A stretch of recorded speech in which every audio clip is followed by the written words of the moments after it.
और यहाँ पर सती के पिता कौन थे? दक्ष, जिनका सिर बकरे का था और बकरा केवल एक ही शब्द करता है मैं, और मैं शब्द है अहंकार का शब्द। ये मैं शब्द अहंकार का शब्द है। यहाँ पर तो केवल महाराज अहंकार ही अहंकार है, लेकिन राजा हिमांचल के यहाँ कोई अभिमान अहंकार नहीं है। यहाँ पर उनकी मैया का नाम मैं ना, या मैं शब्द का कोई महत्व नहीं है, मैं ना है। तो आज धीरे धीरे मैया बड़ी हो रही है। नारद जी आए हैं, नाम रखे हैं, गुण वर्ग जो भी कुछ है बताए हैं। बताया है कि इसका जो पति होगा वो कैसा होगा, अमंगल भेष वाला, जटाहीन, माता पिता विहीन है। माता पिता ने सुना, दुख में हो गए कि हमारी पुत्री इतनी सुंदर और इसके लिए दूल्हा ऐसा। तो देवर्षि नारद जी ने कहा कि ये सब गुण जो है ना मेरे हिसाब से भगवान शंकर में दिखाई पड़ते हैं, और यदि आपकी बेटी का विवाह भगवान शंकर के साथ में हो जाए तो ये दोष है ना, ये भी गुण में बदल जाएंगे। एक उपाय है, यदि आपकी बेटी कर सके तो। कहा क्या करना है? बोले आपकी बेटी को जंगल में जाकर के तपस्या करनी है। क्या पता है मस्तिष्क की रेखाओं में थोड़ा बदलाव आ जाए। तो आज मैया आई, मैया के पास में कहती, मैया आज स्वप्न की बात है, एक गौर वर्ण वाले ब्राह्मण ने आकर के मुझे उपदेश दिया है कि बेटी जंगल में जाओ, जाकर के तू तप कर। आज मैया पार्वती मैया जंगल में आई है और कठोर तपस्या करने के लिए लगी है। अब क्या हुआ महाराज जी, धर्म में भगवान शंकर समाधि लगा करके बैठे हैं। जब से मैया सती ने देह त्याग किया है ना, तभी से समाधि लगा करके बैठे हैं। तो एक दिन समाधि में भगवान श्री राम जी आए, और जैसे राम जी आए हैं भगवान शंकर जी ने कहा, भगवान आप यहाँ क्यों आए? राम जी ने कहा कि देखो हमारी एक विनती है। कहा क्या है? कहा कि आपके लिए राजा हिमांचल की पुत्री जो पार्वती है ना, कठोर तप करने के लिए लगी है। आप समाधि को खोलिए और उनके साथ में जाकर के विवाह कीजिए। भगवान शंकर ने कहा आप हमारे इष्ट देव राम हो, इसलिए आपकी आज्ञा हमारी शिरोधार्य है। राम जी ने कहा नहीं नहीं, हमारी आज्ञा को शिरोधार्य मत करो। कहा क्यों? कहा कि आपकी जटाओं में तो गंगा जी लोटपोट हो रही हैं। यदि आपने आज्ञा शिरोधार्य कर ली तो हमारी आज्ञा जो है ना गंगा जी की धारा में बह जाएगी, इसलिए शिरोधार्य मत करो। कहा कि हृदय में उतार लो, हृदय में धारण कर लो। तो आज भगवान शंकर ने कहा कि प्रभु ऐसा ही होगा। तभी भगवान शंकर ने शब्द ऋषियों को अपने पास में बुलाया। ऋषि आए, कहा कि जाओ गौरी की तपस्या यानी जंगल में आकर के जो कठोर तप करने के लिए लगी हैं तो उनकी परीक्षा करके आओ। तो आज सप्त ऋषि जंगल में आए हैं। देखा महाराज है, ऋषि ने गौर देखी तह कैसी, मूर्तिमंत तपस्या जैसी। ऋषियों ने देखा कि महाराज देखने में ऐसा व्यतीत हुआ कि मानो कोई मूर्ति साक्षात खड़ी होकर के तपस्या करने लगी हो। आज सप्त ऋषि मैया पार्वती के पास में आए और आकर के पूछते हैं कि आप इतनी कठोर तपस्या किसके लिए करने लगी हो? मैया ने कहा कि देखो ऋषिवर, आप मेरी बात सुनकर के हंसोगे। कहा कि ये मेरे देवर्षि नारद जी की बात है, गुरु जी की बात है, मैं इसको कभी नहीं छोड़ूंगी। मैं ये कठोर तपस्या तप जंगल में आकर के भगवान शंकर को पति के रूप में स्वीकार करना चाहती हूँ। ऋषियों ने कहा अरे पार्वती, आप खूब आई उस नारद की बातों में हैं? अरे उस नारद की बात मान करके आज तक किसी का भला हुआ है जो आपका ही हो जाएगा? मैया ने कहा चाहे कुछ भी हो जाए, भला हो या ना हो, लेकिन उनकी बात को नहीं छोड़ूंगी। मैया ने कह दिया जन्म कोटि लगे रगर हमारी, बराऊं समुनत रहाऊं कुआरी, बराहु संबुनत रहु कुआरी तजऊ नारद करो उपदेशु आप कहें सत बार महेशु आप कहें सत बार महेशु। मैया ने कह दिया आप कहीं सतबार महेशु। भगवान शंकर स्वयं आकर के मना मेरे से करे ना तो भी मैं बात को मानने वाली नहीं हूँ। तो आज ऋषियों ने मैया का अटल प्रेम देखा, भाव देखा, भगवान शंकर के पास लौट करके आए, आकर के बताया है भगवान मैया का जो स्नेह है, प्रेम है ना, वो आपके लिए अटल है। तो सुन करके भगवान शंकर समाधि लगा करके बैठ गए। तभी महाराज एक तारकासुर नाम का असुर हुआ है। अब तो इस दैत्य से सभी देवी देवता परेशान हो गए। परेशान होकर के वेदमय ब्रह्मा जी के पास पहुंचे, कहा कि कैसे भी करके इसका उद्धार होना चाहिए। तो वेदमय ब्रह्मा जी ने कहा इसका कल्याण उद्धार होगा, लेकिन हम सभी के हाथों से नहीं होगा। भगवान शंकर मैया जो पार्वती है ना, इनके पुत्र कार्तिकेय जी के हाथों होगा। अब देवताओं ने कहा भगवान शंकर का पुत्र, बोले हाँ, लेकिन भगवान शंकर तो सबको छोड़ करके और समाधि लगा करके बैठे हैं। ब्रह्मा जी ने कहा देखो विवाह कराने की बात तो मेरी है, लेकिन उनकी एक बार समाधि खुल जाए तो विवाह होने में ज्यादा देरी नहीं है।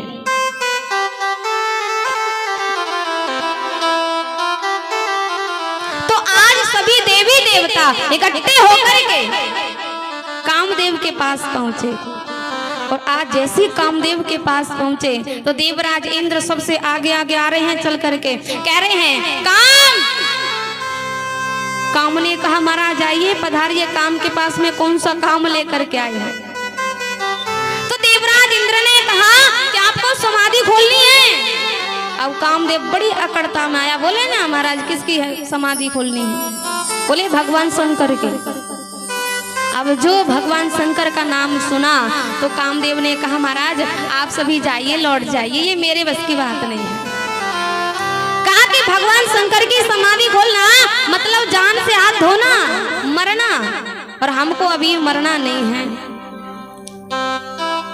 तो आज देवराज इंद्र ने कहा देखो कामदेव, मैं आपको भगवान शंकर के पास जाते हुए देखना चाहता हूँ। तो कामदेव ने कहा महाराज जाता हुआ तो देख लोगे, लेकिन लौट करके आता हुआ नहीं देख पाओगे। लेकिन आज कामदेव ने विचार किया चलो ठीक है, हम तो यही सोचेंगे, पर ही तुम्हें हमारी जान चली गई है?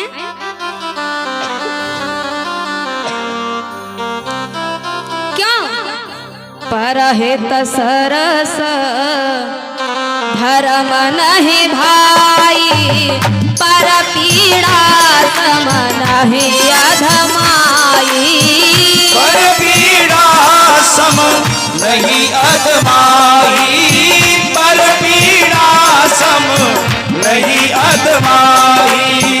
परहित सरस धर्म नहीं भाई, पर पीड़ा सम नहीं अधमाई, पर पीड़ा सम नहीं अधमाई, पर पीड़ा सम नहीं अधमाई। तो आज कामदेव अपने 5 बाणों को लेकर के आया है, आम के पत्तों में छुप करके बैठ गया, और जैसे 5 बाण छोड़े ना भगवान शंकर जी की समाधि खुली, तीसरा नेत्र खुला तो कामदेव जल करके भस्म हो गया। बोली शंकर भगवान की जय, जय जय श्री राधे। तो आज कामदेव जल करके भस्म हो गया। अब तो महाराज चारों ओर हाहाकार मच गया। किसी ने पूछा कि भगवान शंकर विवाह के लिए राजी तो हुए, लेकिन काम की इच्छा से हुए।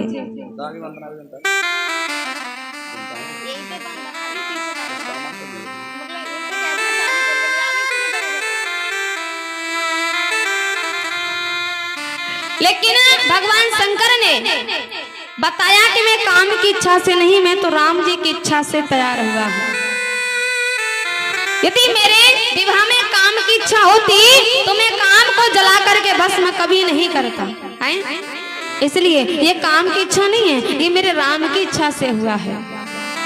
तो आज सभी देवी देवता सामने आए हैं। भगवान ने सबसे कहा है कि चलो मैं विवाह के लिए राजी हूँ। तो आज सप्त ऋषि राजा हिमांचल के पास में आए हैं। वो अपनी पुत्री को लेकर के आए हैं, लगन पत्रिका लेकर के कैलाश पर आए हैं। ब्रह्मा जी ने पढ़कर के सबको सुनाई है। अब तो महाराज बारात की तैयारी हो रही है। भगवान शंकर के जो गण है ना, वो सब कहते हैं आज अपने भगवान शंकर को हम अपने हाथों से दूल्हा बनाएंगे, अपने हाथों से सजाएंगे। तो आज सब भगवान शंकर के जो गण है ना, भगवान को अपने हाथों से दूल्हा बना रहे हैं। जटाओं को लेकर के महाराज जैसे करके जूड़ा बनाया और उसके ऊपर से भयंकर काला सर्प लपेट दिया है। शरीर से महाराज शमशान की मरगट की भस्म लगाई है, पीतांबर बांधा है। आज जैसे ही भगवान शंकर ने बागंबर बांधा, हाथों में भी सर्प, गले में भी सर्प, कानों में कुंडल जो थे बिच्छुओं के, तो आज मेरे भगवान शंकर बड़े विचित्र रूप से दूल्हा बने हैं। और आज देवता तैयार होकर के सज धज करके आगे विमानों में बैठ बैठ करके, अब जो देखा महाराज जैसी बारात है वैसा दूल्हा नहीं है, मैचिंग नहीं हो पा रही है। दूल्हा से बारात मैचिंग नहीं हो पा रही है। जैसा दूल्हा वैसी बारात ने, और वैसी बारात वैसा दूल्हा ने।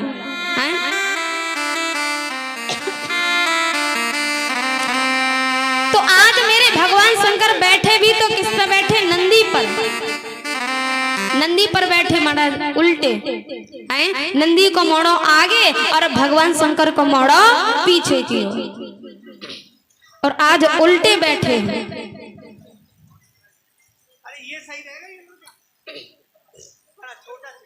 तो आज जैसे उल्टे बैठे, देवताओं ने कहा कि बाबा अरे आज तो कम से कम सीधा बैठ जाओ। भगवान शंकर ने कहा कि नहीं भैया, हम तो ऐसे ही बैठेंगे।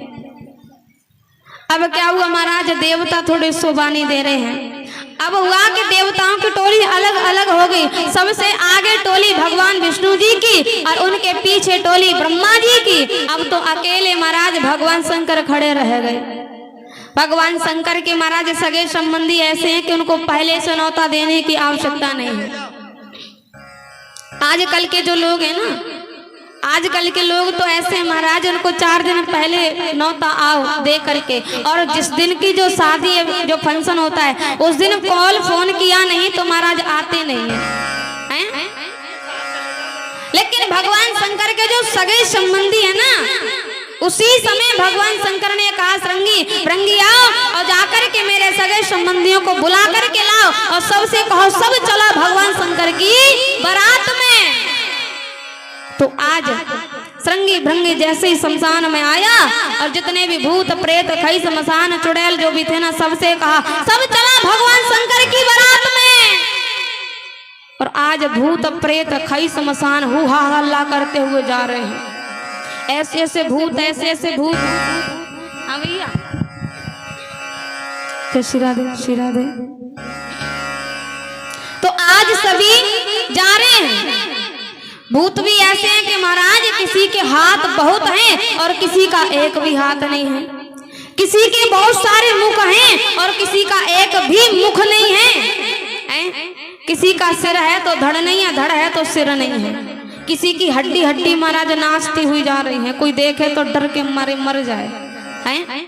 ऐसी भगवान शंकर की बारात जा रही है। अब तो महाराज जैसी धीरे धीरे धीरे धीरे बारात नगर के पास में आई, गांव के पास में आई, बच्चों को पता चला तो सबसे पहले बारात को देखने के लिए कौन जाते हैं? बच्चे। अब जैसे ही बच्चों को पता चला तो बच्चों ने एक टोली बनाई और सभी बारात को देखने के लिए आए। तो सबसे आगे टोली आ रही भगवान विष्णु जी की। अब जो महाराज भगवान विष्णु जी को देखा तो देख करके एक ने कहा अरे मैया दूल्हा इतना सुंदर है। तब तक दूसरा आगे आया और आगे आकर के कहता है क्या भैया दूल्हा हो क्या आप? भगवान ने कहा कि नहीं भैया हम दूल्हा नहीं, दूल्हा तो पीछे आ रहा हो, देख लीजिए कैसा है, हम तो दूल्हा के मित्र हैं। तब तो तीसरा कहता है ले भैया दूल्हा के दोस्त इतने सुंदर सुंदर, तो दूल्हा कितना मलूक होएगा। भगवान ने कहा भैया दूल्हा पीछे है, देख लीजिए। अब तो महाराज बालकों ने एक दौड़ लगाई और दौड़ लगा कर के जैसे ही ब्रह्मा जी की टोली पर आए, ब्रह्मा जी की टोली पर आए, ब्रह्मा जी को जो देखा चार मोहड़े। एक ने कहा रे मैया ऐसे ऐसे दूल्हा है जिनके चार चार मोहड़े। एक बालक आया, क्यों भैया आप दूल्हा हो क्या? ब्रह्मा जी ने कहा नहीं भैया हम दूल्हा नहीं है, हम तो दूल्हा के मित्र हैं, दोस्त हैं, बारात में आए हैं, बाराती हैं। बोले अच्छा। कहा कि दूल्हा तो पीछे भैया देख लीजिए दूल्हा कैसो है। एक बोला ले भैया हैं बारातियों के चार चार मोड़े, तो दूल्हा के कितने मोड़े होंगे। तो आज सभी बच्चों ने एक जैसी दौड़ लगाई और दौड़ लगा कर के पहुंचे भगवान शंकर की टोली पर।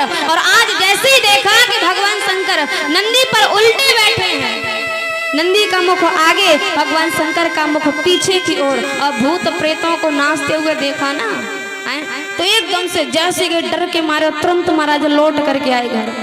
दौड़े दौड़े भागे भागे जैसे ही माता पिता के पास आए, माता पिता ने पूछा बच्चे क्या हुआ?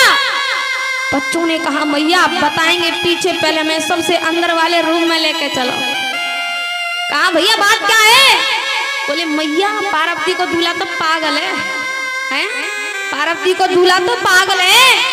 अरे मैया नंदी पर बैठा हुआ उल्टो, नंदी को मोड़ो आगे की ओर और दूल्हा को मोड़ो पीछे की ओर।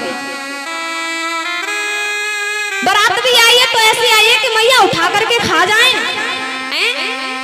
लेकिन माता पिता ने कहा नहीं भैया डरने की कोई बात नहीं, हम हैं तो सही। तो आज जैसी बारात है द्वार के पास आ गई। अब क्या हुआ, देव ऋषि नारद जी ने पूछा कि मैया बारात कहाँ है? तो अब मैया ने कहा नारद मैंने आरती की थाली तैयार की, अब चलो परछन के लिए आरती के लिए चलो। अब नारद जी महाराज बिचौंदिया हैं, बिचौंदिया कौन है? बिचौंदिया दूल्हे में या फिर इस लड़की का जो पक्ष है, दोनों में महाराज कोई ना कोई कमी निकल आए तो बिचौंदिया का सिर पहले फूटता है? तो नारद जी भी बिचौंदिया हैं, बीच वाले। अब नारद जी ने कहा कि मैया दूल्हा को जाकर के देखेगी तो हमारा ही आएगा नंबर, इसलिए ऐसा करो थोड़ी देर के लिए यहाँ से सटक ले, जब बात हो जाएगी पक्की तब आएंगे, हैं? नारद जी ने कहा कि मैया आप जाओ और हमें थोड़ा काम है, हम घूम घाम के अभी आ रहे हैं। तो महाराज धीरे धीरे करके नारद जी तो सटक गए, निकल गए। अब तो मैया आई आरती उतारने के लिए, द्वार पर भगवान शंकर खड़े हैं। देवताओं ने कहा कि बाबा अब तो अपना मोड़ो आगे की ओर कर ले। भगवान शंकर ने कहा नहीं भैया हम नहीं करेंगे, अपना मोह आगे। देवताओं ने कहा कि देखो आपकी सासू मैया आरती की थाली लेकर के खड़ी, अब तो कर ले। भगवान शंकर ने कहा चलो ठीक है, यदि आप मेरा मोहड़ा आगे की ओर करवाना चाहते हो तो नंदी का मोहड़ा पीछे की ओर कर दो, नंदी को घुमा दो। और आज जैसे महाराज नंदी को घुमाया, भगवान शंकर का मुख आगे की ओर हुआ, मैया ने देखा तो मैना मैया के हाथों से आरती की थाली छूट गई, गिर पड़ी। और आज दौड़ी दौड़ी दौड़ी दौड़ी अपनी पुत्री पार्वती के पास आई। इधर में देवताओं ने कहा भोले बाबा चलो। बाबा ने कही कहाँ चले? बोले जहाँ से आए वहीं चलो। कहा क्यों चले? बोले अब क्या है, आपकी सासू मैया आरती की थाली को छोड़ करके पटक करके चली गई, अब विवाह होने वाला नहीं है। भगवान शंकर ने कहा भैया विवाह करने आए, बहू लेके जाएंगे। हाँ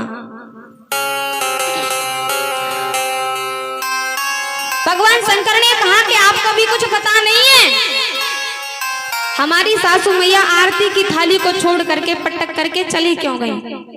कहा क्यों? बताया कि देखो हमारी सासू मैया ने हमारे सिर पर देखा, जटाओं में देखा गंगा जी लोटपोट हो रही हैं और थाली में एक छोटा सा लोटा लेकर के आई। विचार किया कि जिनकी जटाओं में साक्षात गंगा जी विराजमान हो तो छोटे से लोटे के जल से क्या होगा। और एक छोटा सा दीपक था और जो महाराज थोड़ी और नीचे आकर के देखा, मस्तक पर देखा चंद्रमा है। विचार किया कि जिनके मस्तक पर साक्षात चंद्रमा हो तो छोटे से दीपक से क्या होगा। इसलिए थाली को छोड़ करके चली गई। अब तो महाराज इधर में मैया मैना मैया पार्वती के पास में बैठी है, कहती है चाहे कुछ भी हो जाए ऐसे पागल दूल्हे के साथ मैं अपनी बेटी का विवाह कभी नहीं करूंगी। अरे मैंने उस नारद का बिगाड़ा क्या था, जिस नारद ने मेरी पुत्री को आकर के बताया कि तप करे तो कुछ बदलाव आ सकता है? लेकिन आज पार्वती मैया ने कहा मैया जो मेरे भाग्य में होगा वो मुझे भोगना पड़ेगा, चाहे मैं कहीं भी जाकर के रहूं। यदि मेरे भाग्य में सुख है तो सुख ही मिलेंगे और यदि दुख है तो कहीं जाऊं मैं फिर भी दुख ही मिलेंगे। क्योंकि महाराज विधाता के लिखे हुए अंकों को कोई मेट नहीं सकता, मिटा नहीं सकता। किसी की इतनी हिम्मत नहीं है कि विधाता के लिखे हुए अंकों को कोई मेट दे, मिटा दे। अरे मैया सीता जी के लिए भी जनक जी ने महाराज राम जी को चुना था, अयोध्या की रानी थी। लेकिन महाराज भाग्य में अयोध्या का सुख नहीं था, जंगल का सुख लिखा था ना। तो आज जैसे ही महाराज उसी समय राजा हिमांचल देवर्षि नारद जी को पकड़ के लाए और नारद जी ने पूरी कथा सुनाई है, मैया की समझ में आ गई कि ये तो उमा अंबिका है, जननी है, भवानी है। अब तो उसके बाद में कुछ बड़े बूढ़े निकल के आए और बच्चों को बुला करके लाए, कहा कि भैया बारात को भोजन खिलाओ। बच्चों ने कहा कि हम नहीं जाएंगे, हमारे बस की बात नहीं है। कहा क्यों? बोले ये भूत है, प्रेत है, क्या पता हम इनको भोजन खिलाने जाएं और ये हमको ही उठा के खा गए तो। अब बड़े बूढ़े बोले नहीं भैया हम हैं तो सही, डरने की कोई बात ना है, चलो। बच्चे आए, किसी ने पत्तल उठाई, किसी ने दोनी, किसी ने कुछ। तो एक बालक ने पत्तल उठाई, सबसे कहा कि सभी भूत प्रेत कई शमशान चुड़ैल और सभी लाइन लगा करके बैठ जाओ। अब तो सभी लाइन लगा करके बैठ गए। अब पत्तल डालने के लिए गया, परसने के लिए, पहले व्यक्ति पर खड़ा का खड़ा रह गया, ना तो आगे बढ़े ना पीछे लौटे। अब एक बड़े बूढ़े बाबा बोले क्यों भैया बारात को पत्तल डाल के भोजन खिलाना है कि ना है? बोले बाबा खिलाना तो है, लेकिन ये बताओ को मुख ही ना है, को मुख ही ना, जिनका मुख ही नहीं है उनको पत्तल डाले कि नहीं डाले? तब तक महाराज उसके धड़ के अंदर से आवाज आई कि भैया तुझे इससे क्या मतलब, हम कहीं से खाएं, तू हमें पत्तल डाल। को मुख ही ना, जिनका एक भी मुख नहीं है। अब और आगे बढ़ा तो देखा महाराज विपुल मुख का हो, जिनके मुख ही मुख हैं, पता ही नहीं कितने मुख हैं। अब विचार किया ब्रह्मा जी उनके 4 मुख हैं, ब्रह्मा जी के 4 मुख हैं। अब कहा कि बाबा अब इनको शरीर के हिसाब से 1 पत्तल डालें या मोड़े के हिसाब से 4 पत्तल डालें? तो ये क्या है महाराज? भोले बाबा की बारात जो है ना बड़ी विचित्र है, और आगे के लिए बढ़ा तो किसी का मोड़ा सबका आगे और एक का मोड़ा पीछे की ओर है। अब कहा अब इनको आगे पत्तल डालें या वही जाए डालने के लिए पीछे। तो आज जैसे तैसे करके सभी ने बारात को भोजन खिलाया।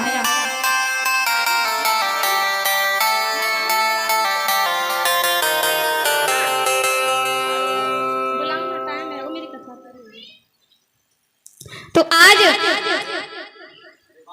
भगवान शंकर की जो बारात थी ना बड़ी विचित्र है, और आज सभी ने महाराज भोजन खिलाया है। अब तो समय आया भामरों का। मैया जो पार्वती है ना वो मंडप में बैठी है। भगवान शंकर ने कहा देवी अब तो खड़ी हो जाओ, अब तो भामरें पड़ेंगी। मैया ने कहा देखो स्वामी हम तो एक के साथ में विवाह करेंगे, अनेकों के साथ में नहीं। कहा कि देखो आपके शीश पर जो सर्प है ना, इस सर्प को हटा दो। इस सर्प को हटा दो। भगवान शंकर ने इस सर्प को भी हटा दिया। कहा देवी अब तो ठीक है। मैया ने कहा देखो स्वामी अभी तो कछू ठीक ना है, अभी तो कछू ठीक ना है, आपकी तो जटाओं में गंगा जी बैठी, इनको भी हटाओ। भगवान शंकर ने गंगा जी को लेकर के बीच मंडप में स्थापित कर दिया, जो कि आज भी महाराज जब भामरें डलती है ना तो महाराज उस समय कढ़ाई में जल भर के रखते हैं, वो गंगा जी का स्थान है। रखते हैं कि नहीं रखते? हाँ। भगवान शंकर ने कहा अब तो ठीक है। बोली अभी कछू ठीक ना है। कहा कि अभी तो आपके मस्तक पर जो चंद्रमा है ना इसको भी हटाओ। भगवान शंकर ने जो चंद्रमा लिया और बीच मंडप में स्थापित कर दिया, जो कि आज भी महाराज जब भामर डलती हैं तो एक दीपक जला करके रखते हैं, वो चंद्रमा का स्थान है। भगवान शंकर ने कहा कि देवी अब तो खड़ी हो जाओ। तो अब मैया पार्वती खड़ी हुई और अब दोनों की भामरें पड़ने लगी हैं। मैया बीच में सो रही हैं। जग जाओ, हाँ सोने को टाइम ना है, अब तो देखो विवाह पूरा है, अब तो भामरों का टाइम है। हाँ क्या करें, मैया भी बड़ी हाँ